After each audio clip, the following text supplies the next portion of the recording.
Boom! What is going on, ladies and gentlemen? Happy Thursday to all, and welcome to another live beer review. Today we're going to be taking a look at another beer from Austin Brothers Brewing Company they're out of Michigan. What the hell's the name of this town? It's Alpena, Michigan. So, I think it was like last week or so at some point, I did a review on their Slamnasia, which is a triple IPA from them, and I was really, really impressed. That was my first ever beer experience with them. And today, I had another one in the fridge that I'm pretty excited to drink just because if that was my first experience with Austin Brothers having a nice triple IPA, I'm really excited to see what they do with their Imperial Stouts as well. And this one's called the Peruvian Sumo Imperial Stout, which is, I guess they have a Sumo line of stouts they have, and this is one of the variants. But they decided to, then they finished. So they took their Sumo base, stout base, and then they decided to finish it with vanilla bean, cacao nibs, and Peruvian coffee, which sounds absolutely delicious. I'm not sure if it's going to be more towards the realm of being a coffee stout. I don't think so, just because they usually let you know if it's going to be a coffee stout. But this one is going to be a nice Imperial Stout, I think. It comes out to an 11.4% ABV, so hopefully there's going to be some booziness involved with this high of an ABV. I think it's going to mix really well with the coffee and the vanilla kind of flavors as well. But yeah, I'm super stoked to try this one. I think the one they have available at the brewery right now and for like to-go purchases is their, I forgot what the name of the one is. Hold on, let's look here. I'm on Austin Brothers website right now.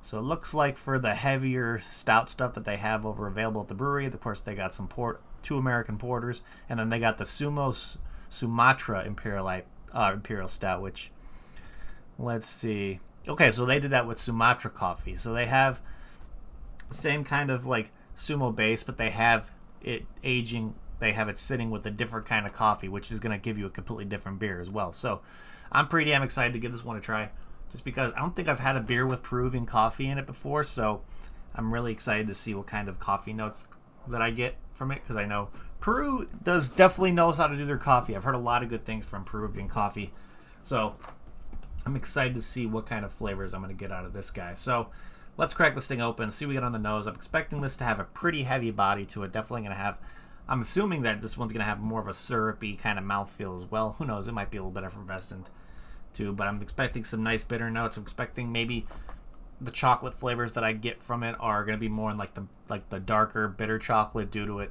only having cacao nibs. Usually breweries don't tell you if they added the husks as well, so they might have, but they a lot of the times they don't list it. But I'm pretty damn excited to give this one a try. So let's crack this thing open and see what we get on the nose with this one.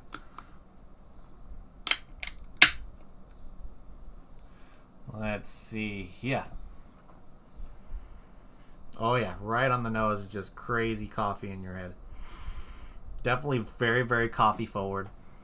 A little bit of sweetness, definitely getting more of a dark chocolate, kind of chocolatey kind of on the nose as well.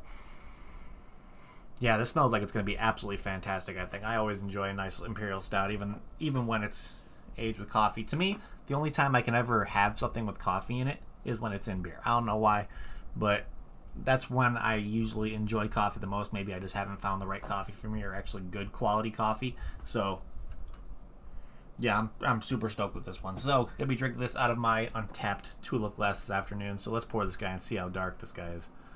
I'm expecting this to be as dark as my soul. Oh yeah, nice and dark. A little bit of a light brownish head to it, but not too crazy.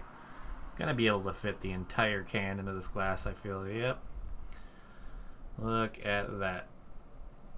Nice kind of light brown head to it. Very, very black as your soul kind of black, especially what I'd definitely see out of a nice Imperial Stout. Oh yeah, a lot of coffee coming through. There's actually a sweetness coming through. I don't know if it's from the chocolate, the cacao nib aspect of it, or maybe there's like a natural sweetness in this Peruvian coffee as well. But there's definitely a sweetness coming through that's actually really nice. But yeah, this one smells absolutely delicious. So let's give this guy a try and see what this thing's all about. So cheers, everybody. Happy Thursday.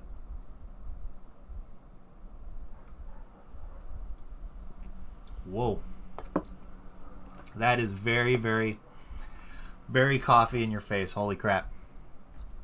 So right off the bat, definitely more on like the drier, bitter end when it comes to mouthfeel. So not really getting much syrupiness from it. But those more bitter, semi-sweet chocolate, almost coffee and chocolate flavors that are coming through are actually really, really nice. It's not really sweet at all, so if you're expecting heavy sweetness with this one, you're not really going to get it. But those coffee flavors in this one are pretty nice. Definitely pretty nice. It's not as much of a roasty coffee flavor that I'm getting. It's more of just getting those like fresh coffee bean kind of just the aromas you get off like smelling the bean before it's ground and everything. That's the kind of flavors that I'm getting in this one. So, but overall, I think this is pretty damn solid. I'm definitely enjoying this one. Not too sweet, a little bit of chocolatey notes. Coming more on the back end. You get the very, very nice, almost drier, bitter kind of coffee note up front, and then it kind of gives you that almost dark, semi-sweet chocolate thing on the back end, and it's pretty good. Yeah, Face Me, I think this would be a solid breakfast beer for sure. Definitely getting a little bit of a booziness, but it's very, very dry.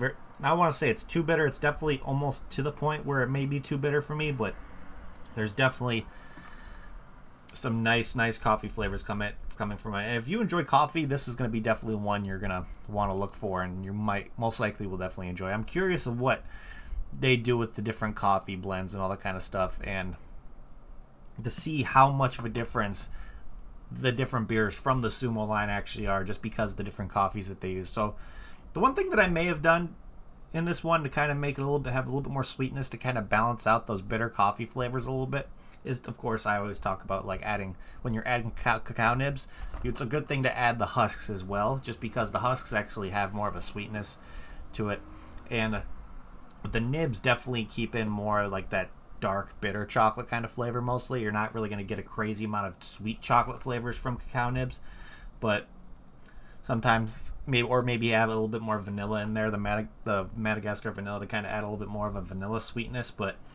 that's the only thing that I really would have changed with this one. If there was just the slightest amount of sweetness, a little bit more sweetness, I think it would be a perfect coffee stout, even though it's not considered a coffee stout, even though it's just aged on all the ingredients, including the Peruvian coffee. But yeah, I think this is a banger, but I would have just tweaked it a little bit to kind of make it a little bit extra sweetness out of it. But other than that, there's really not many flaws I can give this one. It has that nice kind of dry Imperial stout feel to it that I do enjoy, even though I'm a really big fan of pastry stouts that give you more of those syrupy, kind of just thick mouthfeel kind of situation. But having these like nice kind of dry, bitter coffee notes is a good change of pace, which I definitely enjoy.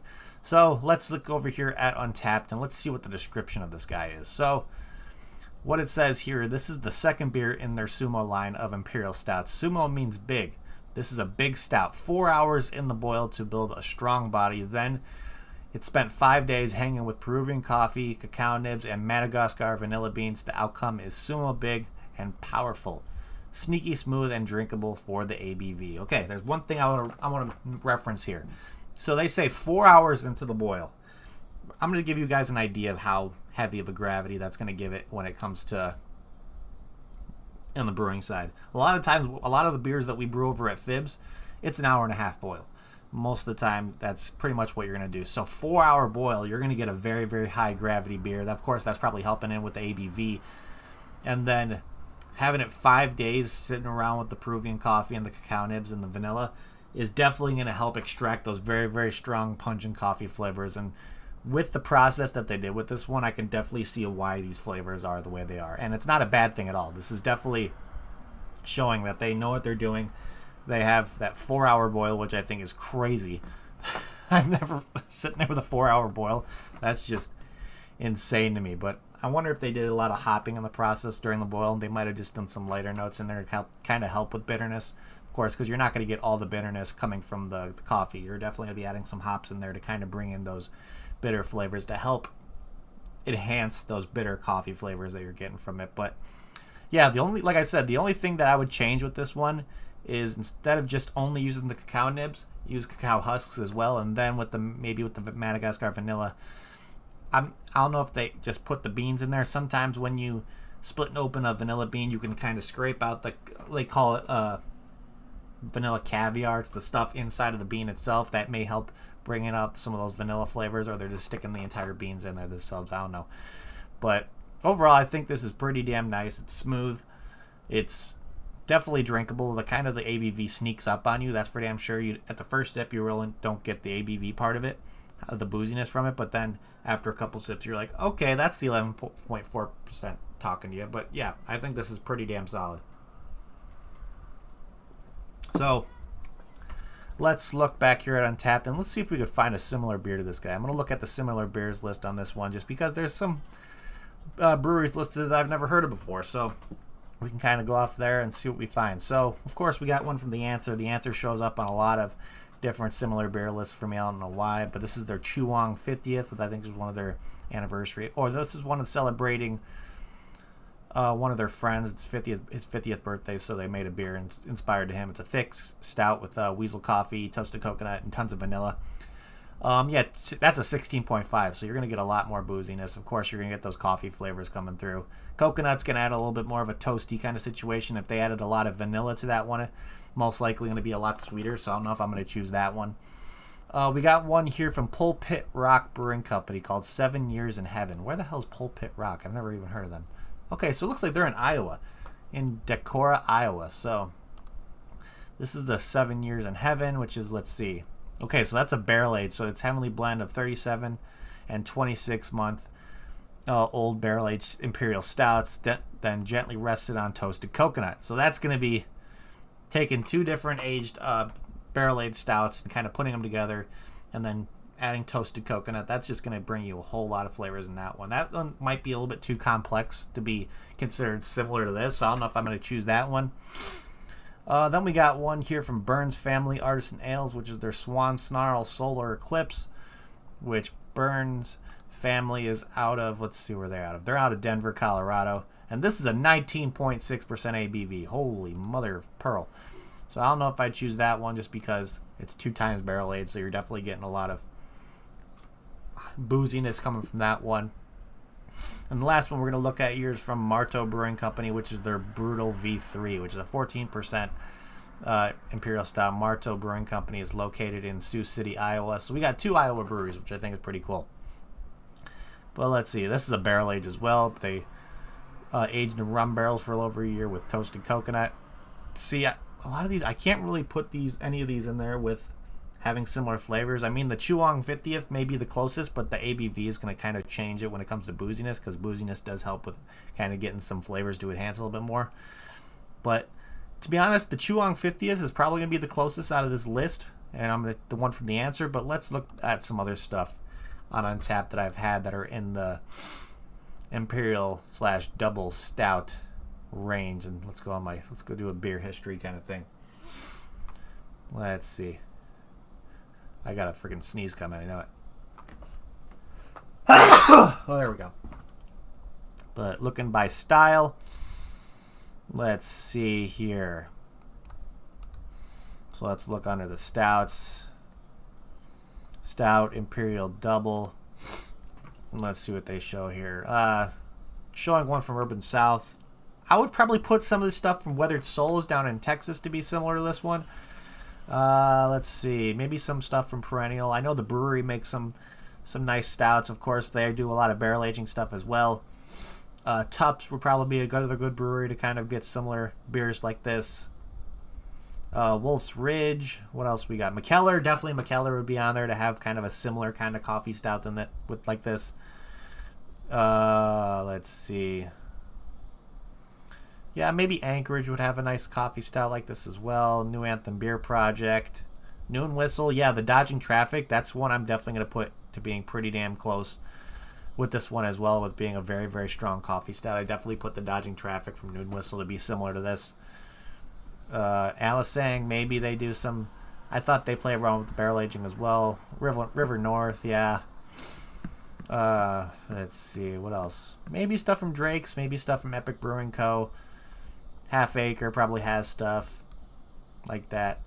So yeah, there's definitely a bunch of breweries out there that kind of make these sitting on coffee Imperial stouts. I think it's not really an uncommon style of beer to be coming around, even when we're starting to transition seasons and everything. So you're going to start to notice a lot of like coffee stouts and Imperial stouts starting to come around once we start getting through the winter times and kind of getting the cold weather coming through. Maybe lactose would help kind of round out the sharp edges. I definitely agree with that. So, but overall, I still think it's a really good beer. it just there's just the slight changes that I would have done with it, but overall I think it's still really, really solid. So while we're looking here at Untapped, let's see. Of course, like I stated before, it's 11.4% ABV, which I would definitely not consider this beer sessionable. It's definitely a sipping beer, of course, with it having those strong coffee flavors. And yeah, my sessionable beer cutoff is around 7.5, and this kind of goes way over that fence. And let's see, with over 514 ratings, this one has an average rating of 4.07 out of 5, which is not bad at all. And I think we only have one person on my friends list to check this one in, because when I purchased this beer off Tavour, I usually get 2 of them, just because I usually get stuff for me and my father, because my father is also a big craft beer fan as well. So he drank this, purchased off Tavour, which is how we got ours, and he gave it a 3.75 out of 5, which, yeah, that's probably going to be close to where I'm going to rate it. But let's look here on the global rating to see what else other people have to say. So let's see. This person gave it a 4.25. Another 4 out of 5 here, saying a Tavour purchase. Nice dessert stout. Slightly sweet, but not too much. Yeah, I don't know if I'd put this into the note of getting a lot of sweetness. You get more sweetness on the aromas than you get with the flavors as well. So let's see. This guy gave it a 4.75, saying the final beer from Tavour. Very chocolatey, good vanilla and balance it out with just enough coffee to give you that kick. Yeah, I don't see, these guys are describing it to have very, very chocolatey. I'm getting very, very strong upfront like coffee flavors. So who knows? Like I always say, people's flavor palettes are different when it comes to what they're tasting. Let's see what else we got here. We got a 3.75 here. We got a 4.25 purchase from Tavour. We got another 4 out of 5. We got a 3.75 out of 5 purchase from Tavour. 4 out of 5 here saying solid coffee stout, strong black coffee, sweet chocolate and vanilla. Thanks for sharing. And he's the person he shared it with. And this was purchased at the Produce Station, which is a grocery store in Ann Arbor, Michigan. Let's see. We got a 3.5 here. We got a 3.25 saying this is different. Certainly getting the vanilla thicker and butter still. I don't know why he's saying butter. I don't know what the hell he's talking about with that one. But I wouldn't really say this is a heavy, thick beer, even though this is something that you would expect out of a long boil time. Those definitely have more of a thicker kind of mouthfeel to it. Definitely, to me, it's like a heavy body, but there's all elements of like a medium body as well when it comes to like the effervescence coming from it. But overall, yeah, ratings look pretty good on this one. Let's do 2 more. We got a 4 out of 5 here, and the last one we're going to look at is a 4.25 out of 5. It looks like people are drinking this and definitely enjoying this one. That's for damn sure. So with all that being said, let's start trying to figure out what we're going to be doing for ratings over here on Arn with this guy. Of course, first thing we like to look at is the can art, which I'm definitely enjoying what I'm seeing when it comes to the can art from Austin Brothers Beer Co. Just because they leave it classy. They're not really doing anything to make this child appealing at all, even though kids aren't going to go to a liquor store and buy craft beer. They're going to try to get the cheap stuff just because they're limited on money. But yeah, I really like the colors in this one. It gives you that sumo kind of feel, and I like the vibe of the sumo wrestler about to wrestle a llama. I don't know why it's like that, but I think it's freaking hilarious. The colors are nice, definitely something that's eye-catching with the holographic accents to it. And they always take really, really good advantage of all the real estate that they have on the label and just putting everything they possibly can onto that label, which I think is really nice. They like kind of showing you where in the state they are, so you got the pretty much showing their address. And for some reason, people from Michigan like to kind of tell you where they are by putting up their hand, because Michigan kind of looks like you're holding up your hand like this. It's gonna be the opposite way, but yeah, quite. It looks like more like a mitt. So people like kind of putting their hand up, and instead of looking at a map and telling you where they are, it's like, oh, I'm here on the mitt. But but yeah, then they tell you a description, what it's made with, and then of course the font I really, really like on this one, kind of having that like sumo kind of style to it, and just lines and all that. So overall, I think it's a really, really nice, appealing can art. Classy, it's clean. All real estate was taken advantage of, which I think is really, really cool. So this one, I'll give it a 4 out of 5. I definitely enjoy it. This was definitely one that would catch my attention at a liquor store or bottle shop, for sure. But let's see here. If I got this beer in a flight over at Austin Brothers Beer Co., would I get another one? To be honest, now that I'm drinking more of it, having that more of this like a gentle roasted coffee sitting on the palate, which is what I'm really, really enjoying right now. Yeah, I think I would definitely get another one of these. It's really, really nice. But overall, yeah, upfront bitterness, very, very strong coffee flavors. Getting slight, like, dark chocolate, almost semi-sweet chocolate notes on the back end, and having that kind of almost roasty kind of coffee, mellow coffee that sits on the palate at the end, I think is really nice. So with that being said, I think my final rating on this guy, I'm going to give this a very, very solid 8 out of 10. It would have been a little bit better, like I said before, if there was just a little bit more sweetness coming from either adding cacao husks to it or maybe a little bit more vanilla. But I still think it is pretty damn good for what it is. And I would definitely suggest this one to any like coffee fan or anybody of my friends that are craft beer fans and are also big fans of coffee. This is going to be definitely one to kind of keep an eye out for, or just try any of the ones from the Sumo line from Austin Brothers, because I think with this being my first experience from that line, I definitely want to try some of the others just to see what some of the differences are. And I know you can get the Sumo Sutra, not that Sumatra, available on tap over at Austin Brothers, and they have it to go as well. So you can get the Sumatra pretty much if you're in the area. Most likely that'll be something you'd be finding at liquor stores or bottle shops right now as well. So, but when it comes to distribution from stuff from Austin Brothers, of course, Tavour is going to be one of the best options. You guys are going to be talking about Tavour all the time. It's a beer delivery service that kind of delivers beer to your house. It depends on what state you live in. You can do like a build your own box where you kind of go through their app and choose what you want, or you can do like a subscription based thing to where they send you random beers fitting profiles you like per month. And it's a really cool platform that they have. It's easy to use, and it's just the only disadvantage of Tavour is that it's not available in every state due to different alcohol laws and liquor laws when it comes to shipping alcohol in different states. So luckily I have it available to me there. But when it comes to either an in-store location, of course, the best place for me to think of that you're going to get your hands on this stuff is going to be at Austin Brothers themselves, or if you live in the state of Michigan, you might be able to find some in liquor stores or bottle shops near in that realm as well, just because we saw a place in Ann Arbor that had it available, so most likely it's making me think that they're only like distributed in Michigan. I don't know if we have any out-of-state distribution coming from them. But overall, yeah, another fantastic beer from Austin Brothers, so big shout-outs to them. So yeah, I think I'm going to give this one, solid 8 out of 10 with this one. Very, very good. I would definitely recommend it. But other than that, that is what I have for you guys today, I think. So thank you everybody in chat for hanging out. You guys are awesome. If you haven't yet, please hit that like button. It'll help me out a lot.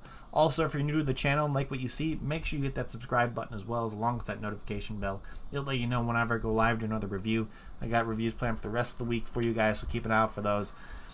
And I'm starting to work on something with a little bit of an extra giveaway kind of thing going over on the Patreon, just to kind of, if you're a patron, get a little bit of something extra special along with the monthly 4-pack giveaway I do over there. But of course, before I mention the Patreon, all that kind of stuff, you have a bunch of other ways you can shoot me follows and friend requests and all that stuff. Of course, first you got my Instagram where you'll see all my hand checks of what I'm be reviewing that day, plus some behind the scenes stuff we're doing over at the brewery when it comes to brewing, kegging, cleaning kegs, transferring beers over from the fermenters to the bright tanks, all that kind of stuff. I'm trying to be a little more up to date on getting people a little bit of behind the scenes stuff over there. So if you want to shoot me a follow over there, that'd be great.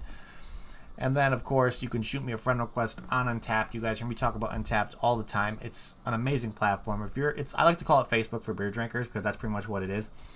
It's just a really, really fun time. You check in beers, get badges. You can see what your friends are drinking, see what people around you are drinking. It's just a really, really cool platform. So if you want to shoot me a friend request on Untappd, the link to my profile is down in the description below as well. But of course, last but not least, I was talking about the Patreon earlier, and that's going to be the best way that anybody could support me and help me do what I do, just because it helps me get more beer in my hands, and then it helps me get more beer out to you guys as well, because I do monthly craft beer giveaways over there of Illinois exclusive craft beer. And once in a while, I may throw in another giveaway within that month of possibly maybe me teaming up with another content creator, of getting some of their stuff out to you guys, because I love supporting other content creators as well. But also kind of just maybe doing teaming up with the brewery and getting like a special pack out to somebody, like a little gift pack, all that kind of stuff. So keep an eye out for those. That's something I'm trying to do over on the Patreon as well. So if you want to join that and help support me, link to the Patreon is down in the description below as well. I think this month's craft beer giveaway is going to be pretty cool. So still getting that together, but I think Face Meat is enjoying his from last month. He's already drank 3 of them already.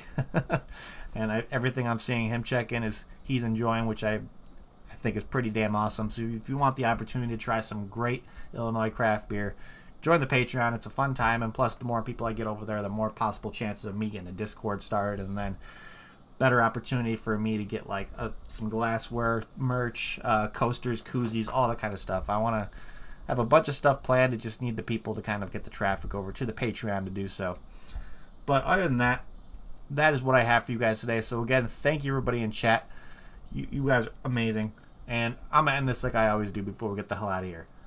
If you're going to drink responsibly. Don't drink and drive. And I'll see you all next time. Cheers.